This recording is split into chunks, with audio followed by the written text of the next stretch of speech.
Hi everyone, welcome back to another episode of Long Way Round Show. I'm your host Daniel Cook, and today we've got a mate of mine, Sean, in today. He's had a bit of an interesting life, and he was in the military for a few years, and he's also in recovery, and he's yeah, definitely been around a bit, and he's also had some businesses, and yeah, his life has definitely been a bit of that long way round story, and his ups and downs, and yeah, he's got a great story. So introduce yourself, Sean, and tell us a little bit about, where you're from and where you grew up and what life sort of was like for you as a kid. Yeah, not a problem. Thanks for having me on the show, Daniel. My name's Sean. I grew up in the Hunter Valley, just on a farm. Had what I thought was a pretty normal life, like running around the bush. Yeah, like up near Muswellbrook. Yeah, and yeah, went to like school just like everyone else.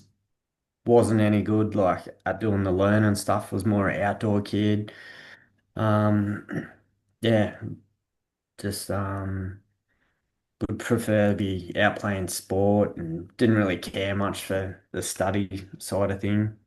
Yep. And was pretty keen to get out of school as quick as I could. And yeah, join the Army Reserve. Like I started an apprenticeship at 16 and joined the Army Reserves at 17. Yeah, right. So did you were still doing your trade when you were in the Army Reserves, is that right? Yeah, that's correct. Oh, yeah, beautiful. And you got to finish your trade and then you sort of joined the army full time, or how did that sort of work? Yeah, I sort of did like I did my army life in a really weird way.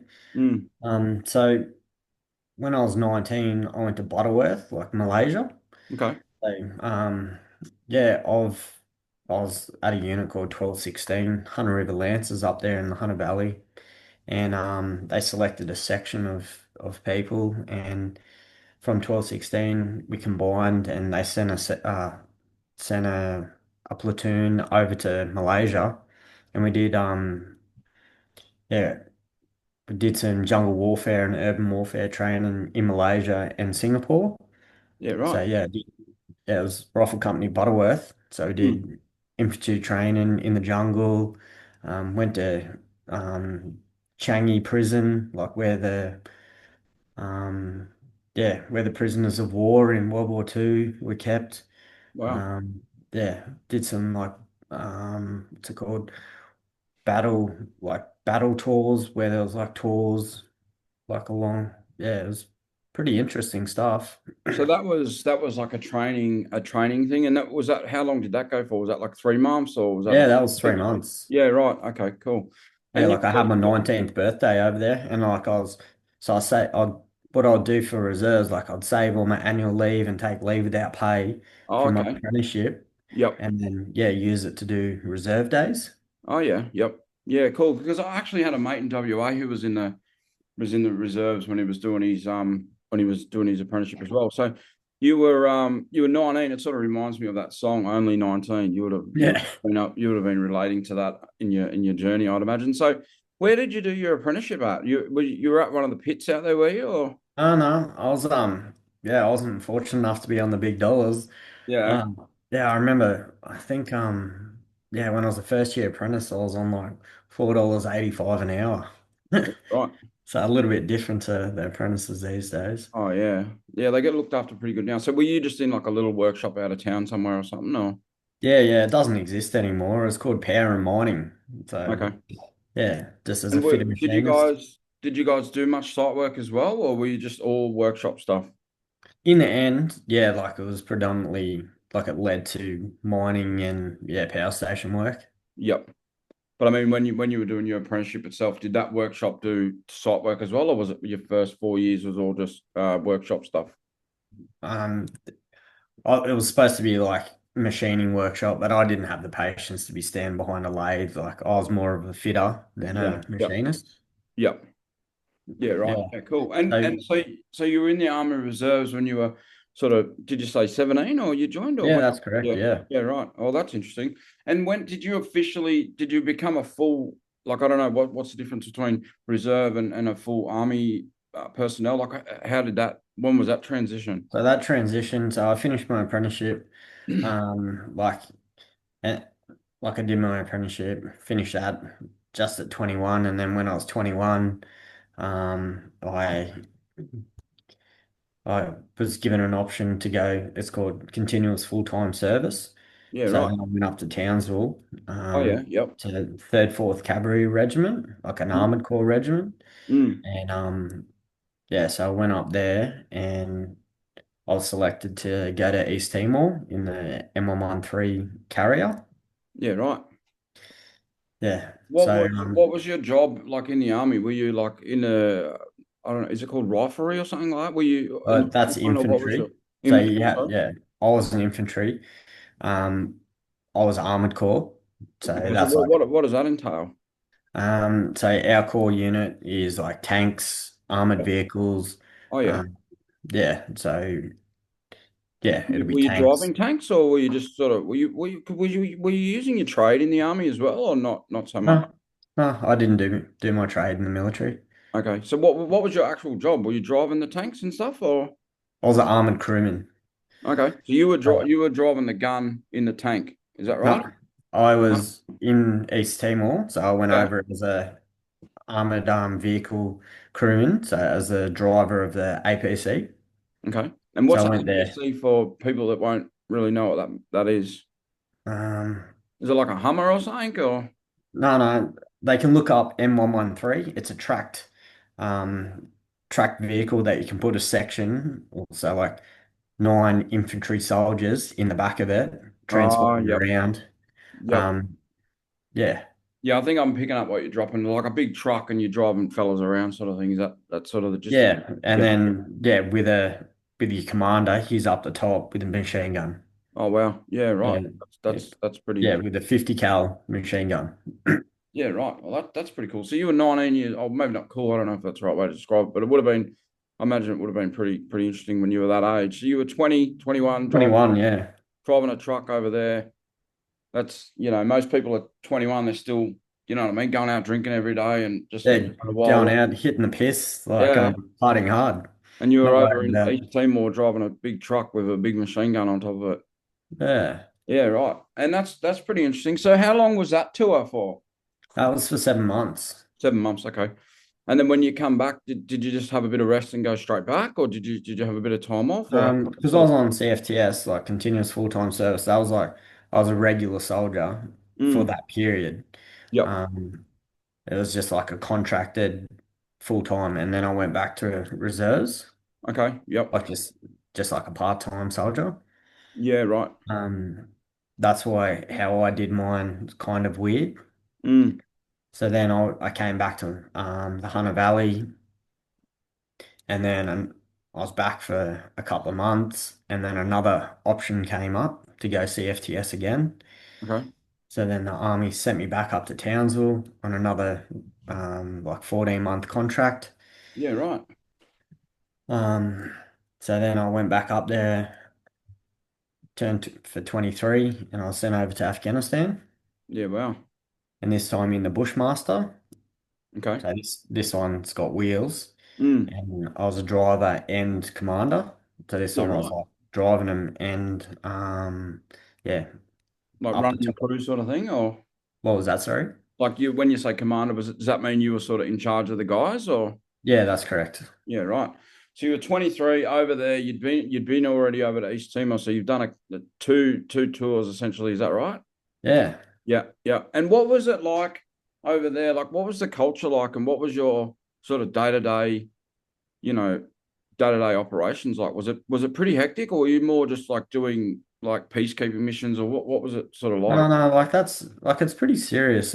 Like, Yep, not pretty, like it's a war zone. It is serious. yep, Um, but I've ex like I've talked about this pretty like thoroughly to other people.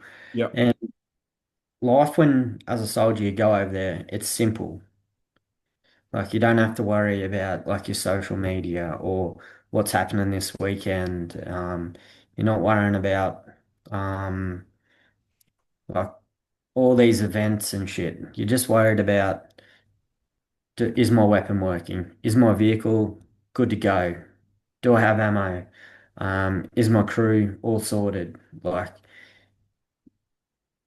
a lot of the stuff that we worry about in civilian life is cut back. Like life's simple over there.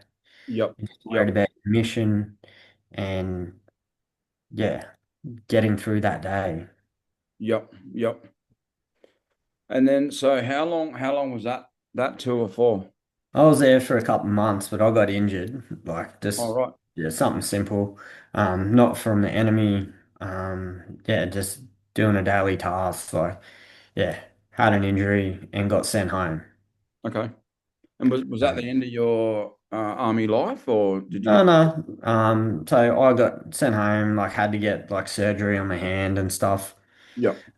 Had surgery over there. So in I was in Tarankout. So Hmm. like a forward operating base in Afghanistan. They had like a hospital there with the Dutch.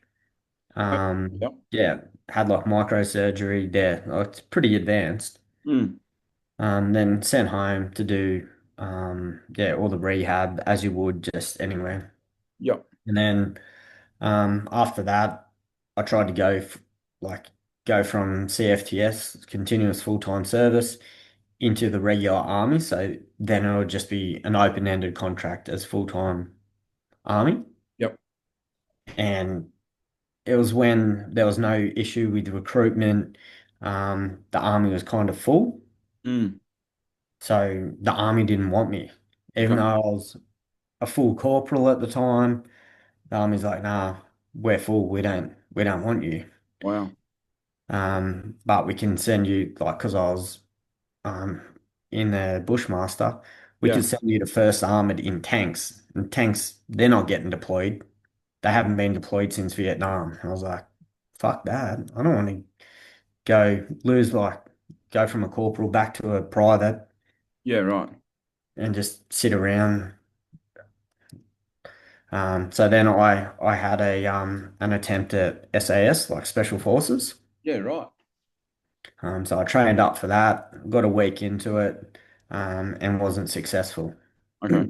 Yep.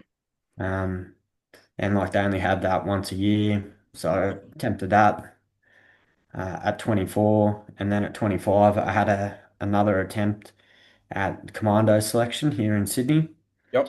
And I got injured training up to leading up to that and had to pull out of that. And then I was like, you know what? After playing armies for 9 years, Yep. it's time to focus on, yeah, something a bit different. I kind of done everything in my military career to that point.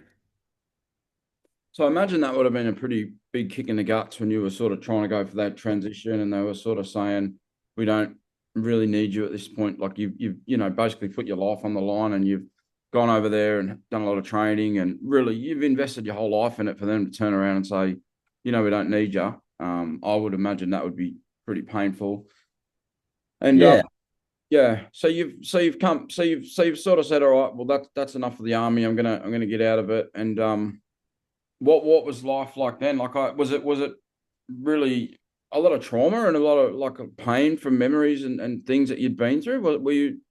Were you struggling to deal with some of that stuff? Because I know a lot of people from the military and the army, like they go away, they put their life on the line, they really do great things for our country, and it's really admirable. But then they come back and they sort of just don't necessarily have the help and support they need sometimes. So were you in that category a little bit, or not so much?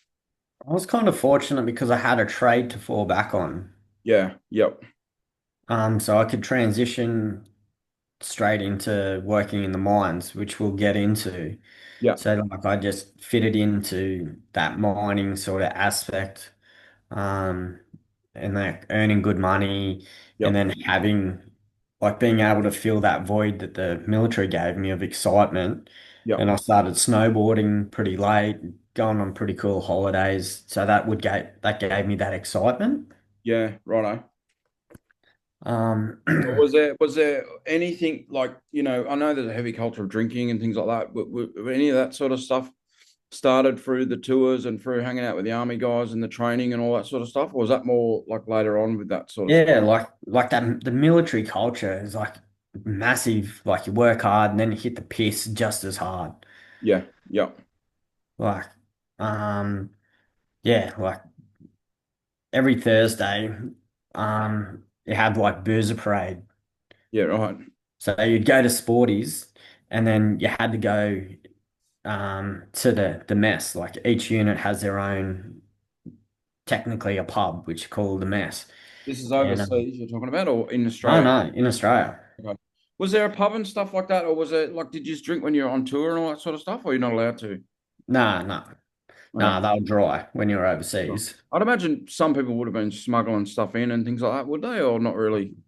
The special forces guys were allowed to, but yeah, we weren't. Like, Yeah. and like, it's not like you could just walk over the hills of Afghanistan and go to a bottle shop. Yeah. Okay. No, I mean, I guess I haven't done it, or you see different things in movies, and maybe different, maybe more Navy because they're stopping at different ports and things like Yeah, that. Navy definitely. Like I've heard Yeah. the stories like Navy and Air Force, Yep. but like Army, it's a little bit harder. You're sort of trapped on that, On the we'll call base it an sort of thing. island, but it's just like you're in the middle of a desert or wherever. Yeah, gotcha. So you'd done all that, and then you'd come back to Australia. You've gone straight into the mines, and earning good money, I'd imagine. And did you have you did you have a partner at that time, or were you single, or what were you sort of Yeah, doing? yeah. I had a yeah, I ended up having a partner. Yep, Yeah, I was working here in the valley in the mining industry. yep. Um, did that for a bit, and then I had that like, hey, let's do this FIFO thing like Oh over to yeah, yep, WA. I yep. was like, I was on good money here in the valley, but then it's like an extra 60 grand, 70 grand to go over to WA and Oh so yeah, yep, all this flying. I was like, oh yeah, I'll give that a crack. So yep. yeah, I went over for yeah, BHP into iron ore Oh and yeah, did that for about just under 18 months. yeah. Right. I lived in WA for a long time as well. So when you were doing the FIFO and you had the background in the army and stuff, like, did ICE come into play at all during your when you were sort of struggling with that sort of stuff at all, or because I know ice is massive over there. Yeah, I just didn't really get into like wasn't really my thing. Like I was doing 2-on-1. Yep, So I was like, yeah, like all my swings, like maybe a bit like got into the coke and the ecstasy and all that sort of stuff, but not yep, really the ice. yep, There's a few lads that were on it, but yep, they'd they'd get caught out like with the yeah. drug bans. Like I'd be on it for a few days and then I'd just like crash and just start doing some pretty Silly silly stuff. shit and just get caught out. Yeah, right. Okay. So, like, I mean, like, when did the drugs and alcohol sort of come into play a bit more and a bit more like struggling? Like, this is I don't know if this is true or not, but it feels like maybe you were doing all that stuff and then you had your trade, but maybe some of the experiences and some of the things you went through overseas might have caught up with you later, and some of that pain, Yeah. sort of right, or So like I was always a big binge drinker, like, yeah, and like hit the party drugs here and there. But I'd call it like fairly out of controlled. yeah, So then I was working for one company and I was having some issues with management. I was like, fuck this, I can do it better. So I created my own business. yeah, right, And then like I was traveling Queensland, um, doing some stuff in New South Wales and I was making some pretty big bank. yeah, nice. How many fellas did you have working for you when you were sort of at your peak of that? About half a dozen. Like, Yeah, nice. Is that yeah, underground maybe work you were doing, or open cut, or open cut and some civil. Yeah, had a yeah, bit of nice. civil work as well. So all fitters, or like all plant Fitters mechanics? and auto electricians. Oh yeah, nice. So what we is Yeah. mainly like so doing repair work, like shutdown, small shutdown work and that, or Like labor hire, like specialized labor hire. We yep, yeah, But we in the labour hire, like when you were contracted out to site, what sort of like would you be you were you just doing whatever they needed? Like basically, sometimes in the washery, sometimes it might be on machinery, some Mobile plant. mobile plant. Okay, cool. Yep. Yeah. So excavators, trucks, loaders, whatever, really. Yeah, so I specialised in excavator repairs. Yep. And then yeah, like the guys I had working for me were like one was ex-Caterpillar, Oh one yeah. was yeah, Lee or a couple were ex-Caterpillar, Lee Bear, I was Hitachi. Yeah, nice. Um yeah, like So you well basically had a labour hire company for the mining industry. Is that what how you would say? yeah, Yeah. yeah, just like a small one. Yeah. Yep. Um yeah, and then I was yeah, working for yeah, one particular mining company. And I had a safety breach on site. Okay. Yeah, and No, if anyone hasn't worked in the mining industry like I have, you can fucking basically fart in the wrong way and they can give you a safety brief. So that's it doesn't necessarily mean you were, grinding with no helmet and hanging off the side of a building. You probably weren't doing nothing too crazy by the sounds of it. yeah, What I was the breach? yeah, it was like a working at heights breach, and Yep. yeah, like I got stood down and wasn't allowed to talk to my boys, Oh and wow. yeah, they said like if you talk to your guys, like you fucked. Wow. And I didn't really know how to handle it. And then like they did their own internal investigation, and I was just like crickets for me. And then So how old were you at this time?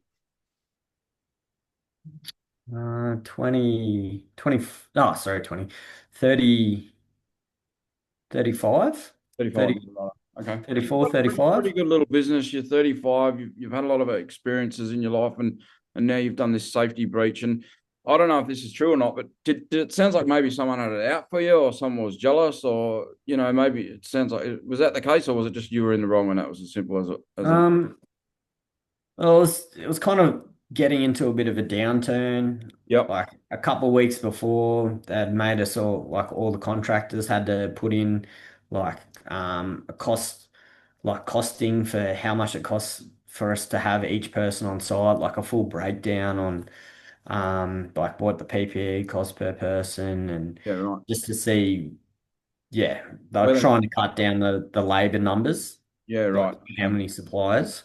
Yeah. Okay. So I was Yep. wrong, wrong person, wrong time. Yep. Um, And he's whoever that was a safety officer or something. He could have had a mate who was trying to get in, or there was two coming. oh They no, wanted to get. it was a acting electrical engineer. Okay. Yeah. Yeah. Okay. And Well, like I got mate safed and a whole heap of things. And yeah. Right. No, well, that industry can be very, you know what I mean, who you know and what you know, and it oh, can be very 100%. cutthroat. Yeah, yeah, especially up in the Hunter Valley, like everyone knows everyone, and there's a lot of small crews, that sort of 5 to 10 size companies that they might be on a site for 5 years, and then another engineer will come in or whatever, and then they'll be Mm. off, or so it's sort of heavily relying on relationships and things like that, and yeah, it would be, and that would be pretty sucky. You're sort of kicking goals, and then all of a sudden you've gone through this thing and you've done a breach, and now you can't talk to your guys. And it sounds like they were trying to pull you over the coals and not let you, you know, Yeah. trying to shut down all communication. Which is, I mean, how can you not talk to your employees? Yeah, it was pretty rough. Yep. So yeah, and then that happened, and then I didn't know how to handle it. Yep. Like, so I had to let all the guys go. Yeah, right. Yeah, pay a couple out. Yeah, it was pretty shit. And I just yeah, hit the piss, and yeah, psychologically I was broken. Yep. Like, and just it felt like I'd let everyone down, and then in turn that led to a breakdown in my relationship. Like I was engaged at the time, Yeah, right. heavily in debt. It was the middle of COVID. Um, yeah, so like the fallout of that, like going from earning or turning over like around 100 grand a month to zero. Yep. Yep. Yeah, that would be pretty catastrophic event. So I imagine you would have had, home loan repayments and probably machinery repayments or truck repayments or all sorts of stuff as you do in business. And Mm, now all of a sudden it's like, what am I going to do? And yeah. what do people do? When sometimes what do people do? Not all the time, but sometimes we drink or sometimes we use or and that's part of life sometimes. So yeah, Yeah, like it was a coping mechanism that had worked for me. And I yeah. just, yeah. So you hit the piss pretty hard, did you? Or Yeah, I did, mate. I did. yep, yep. Um, And so yeah, you and sort then of spiraled from there. Was it pretty like did it all just fall apart over sort of 6 to 12 months after that, or what was it? What was that sort of like? no, it was like pretty quick. Like, Yep. yeah, a couple of months. Yeah. Right. Okay. Yeah, and then yeah, so it was like the business failed, and then like I ended up, yeah, like in hospital, and then just like, yeah, like the psychological decline as well. It like compounded. Yep. Um, and I can see that now, but Yeah. in the moment, like I couldn't see the forest through the trees per se. Yeah. Gotcha. So when you say you went to hospital, was that like mental like Yeah, stuff? yeah, yeah. I went to a psych ward. Okay. Yeah. Right. And was that like voluntary, or was there someone looking out for you in your corner that could see that things weren't right, or what? Did you get arrested, or how did that sort of? No, no, because I'm like being ex-military and having served, Hmm. I'm quite fortunate, and yeah, veterans are quite fortunate.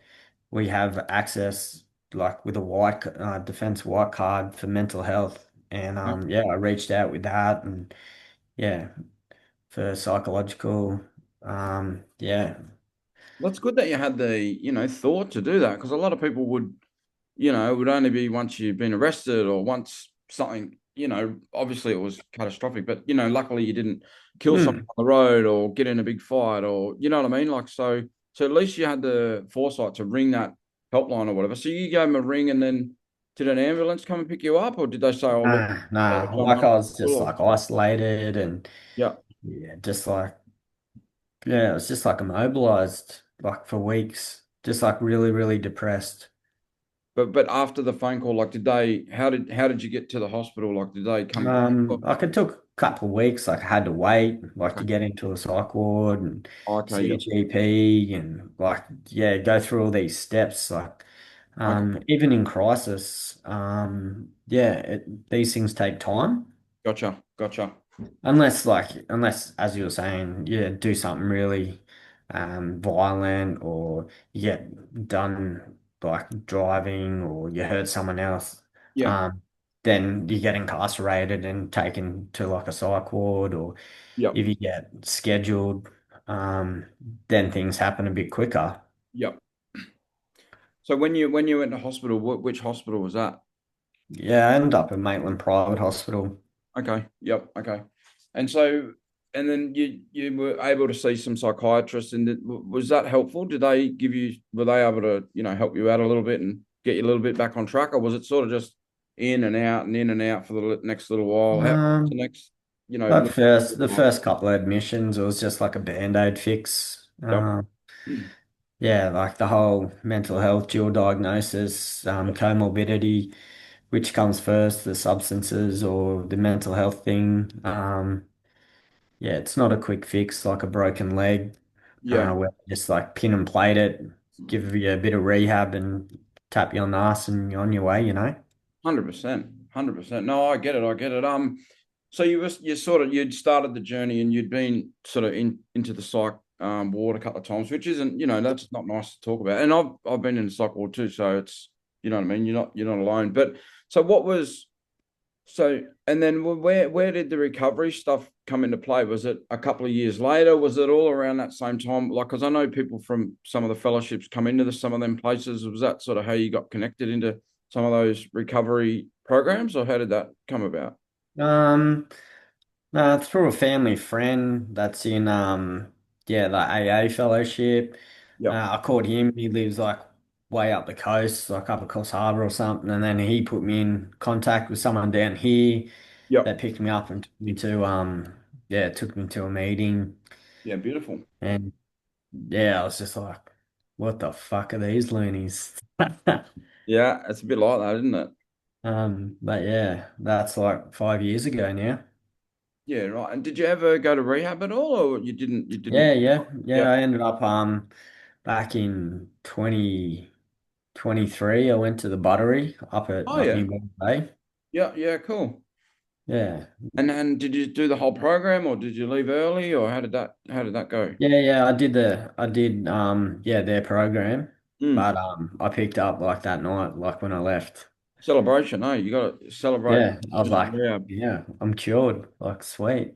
Yeah, I think I But think I think we've all been there. It's no, it's not a good thing, but that's very common, mm, leaving rehab with a drink or leaving rehab with a shot or whatever. So you finished the battery and then you celebrated with a drink or whatever, and what happened? What happened after that? yeah, and then yeah, since then I've been to Juralong. That Yep, didn't work out well. Like yep, I've got a tattoo of the that third, fourth cavalry regiment on my calf. yeah, yeah. So, and a part of that, it's got the crown Okay. at the top of it. So, a lot of those guys are, yeah, the cohort there are drug court. So the rumor started that I was an undercover cop. Oh So, wow. I only lasted a few weeks there, but then I stayed clean for, yeah, yeah, I can't remember how many months. It was like 4 or 5 months or something. Yep, yep. And then just yeah, life got bit. Actually, I remember how I lapsed that time after that. It was coming around. There was like I'm a suicide advocate. Mm. Like not to do it, like about yeah, giving awareness and support. And there's like this. I just on and on about it on the radio, Okay. and yeah, like for 8 hours, I was working alone and I was real frustrated. And yeah, it just made me snap. Yeah, right. So Yeah. you say you were working alone. Was that like in a call center or something, or what were you? What were No, you? no, no. I went back doing my trade. Oh, okay, yeah, yeah, yeah, Yeah. yeah. Okay. So you went back doing your trade, and and so what's the last couple of years been like? I think we just had a blackout here. Um, Hmm. Yeah, it just went yeah, dark. yeah. It just went dark. Yeah, I'll just open up the window. Give me one sec.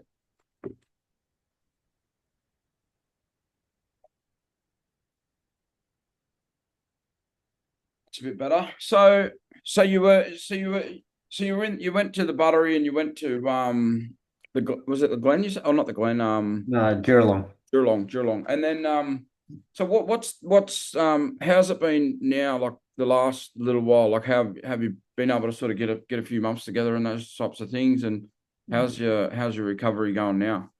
Yeah, recovery's good now. I've had yeah quite a few months, and then like had a lapse, and then quite another few months. Yep. And like I really just focus now on progress, not perfection. Yeah. I Yep. try to be perfect, then yeah, I'm just gonna stumble and fall over, you know. Yep.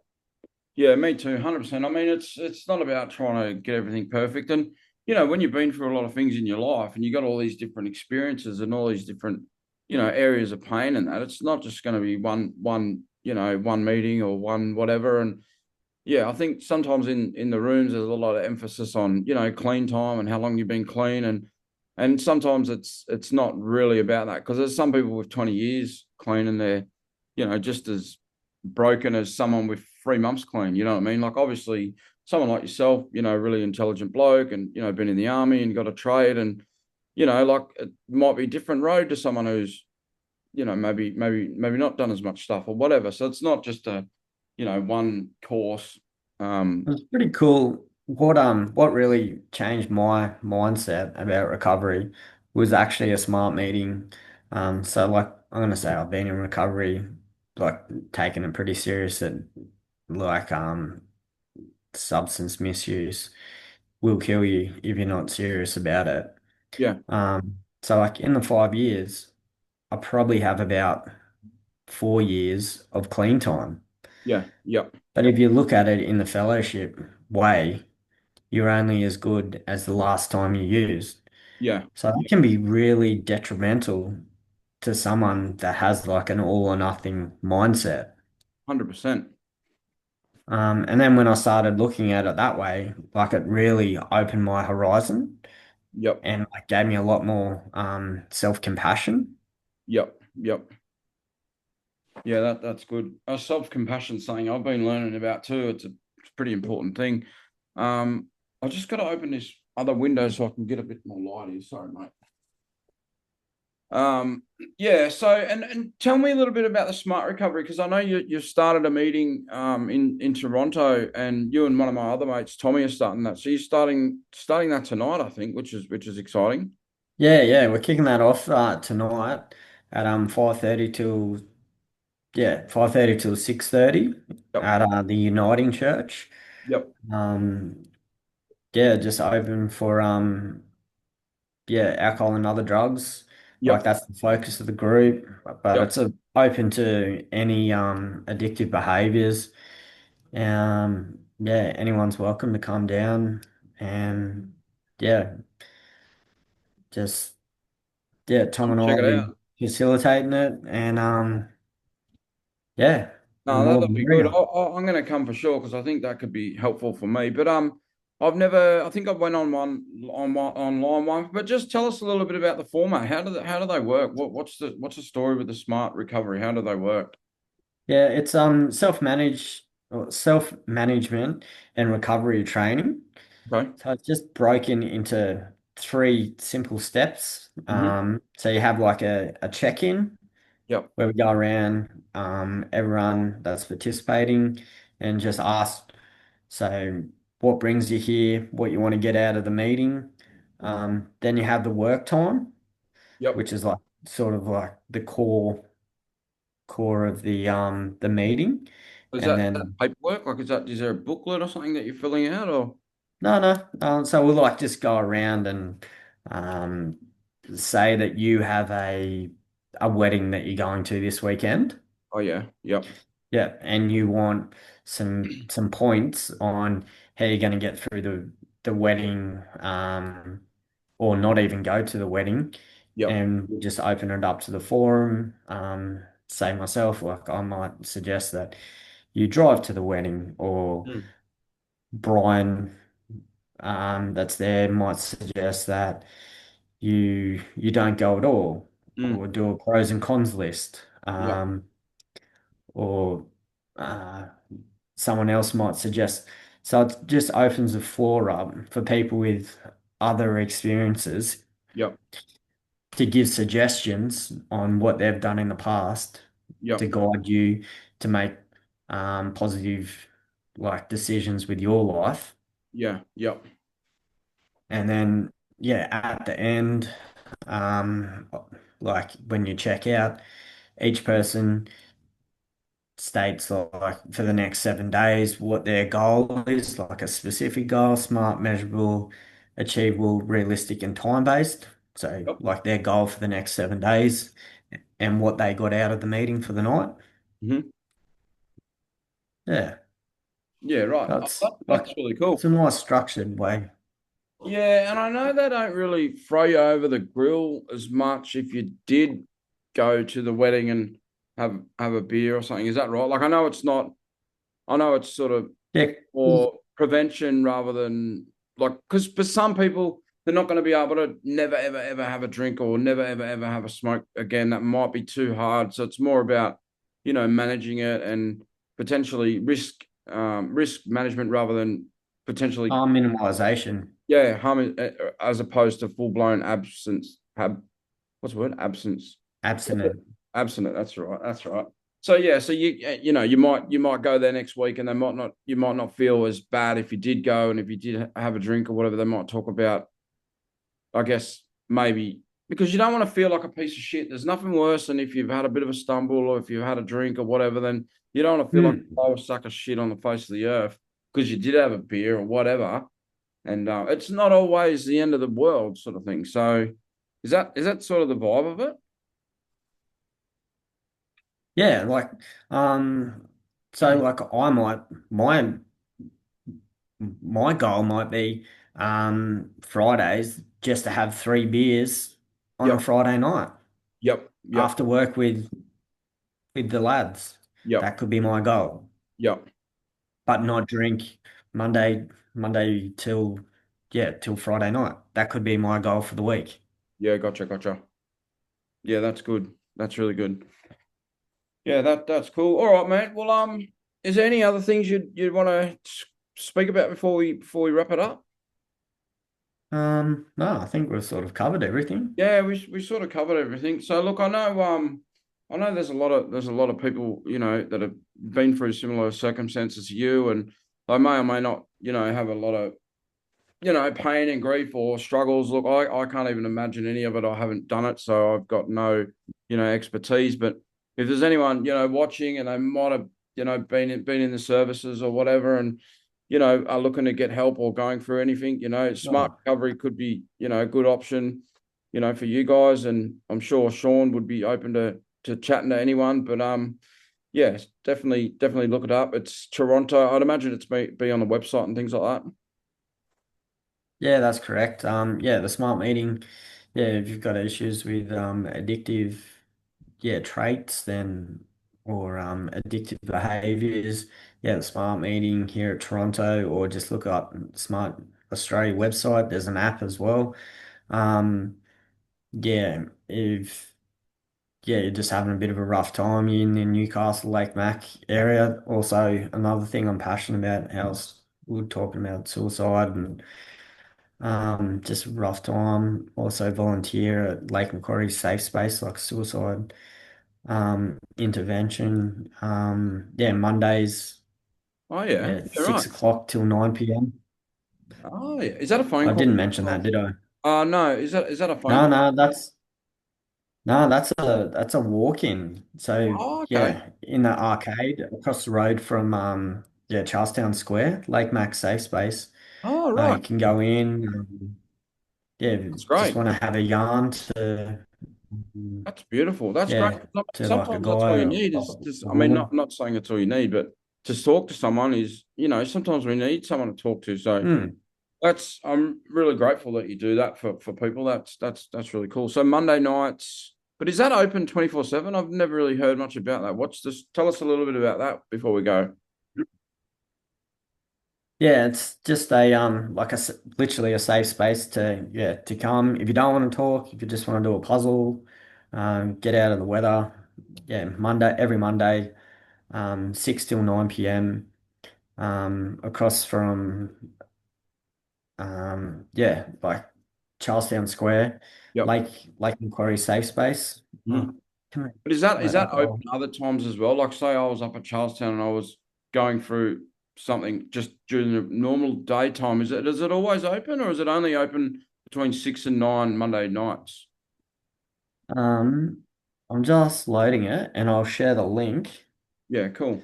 Um, I'll put it up on the bottom of the post as yeah, well.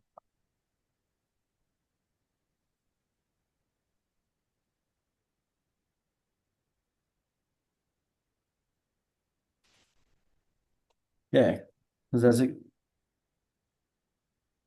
there you go. Oh yeah, cool. All right. I'll um I'll check that out and I'll put it up once we've wrapped it up. But yeah, so we'll check that out. So yeah, definitely if anyone needs to chat, Lake Macquarie Suicide Prevention Safe Place is somewhere you can go, and also Smart Recovery Thursday nights 5:30 um